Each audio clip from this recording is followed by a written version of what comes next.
సాధారణంగా వివాహమైన స్త్రీకి తాళిలో 2 పుస్తలు ఉంటాయి.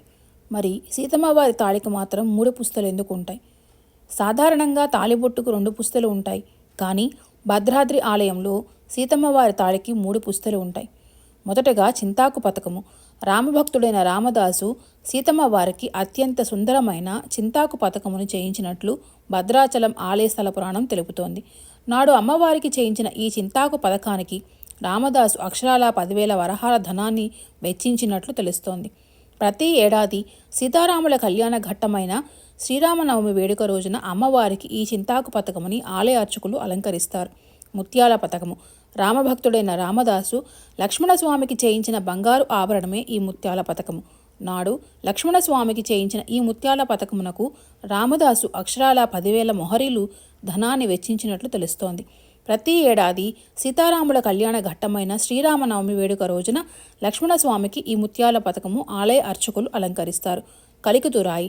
రామభక్తుడైన రామదాసు భద్రాచల ఆలయ నిర్మాణం అనంతరం రామచంద్రమూర్తికి చేయించిన బంగారు ఆభరణాల్లో ఈ కలికితురాయి ఒకటి.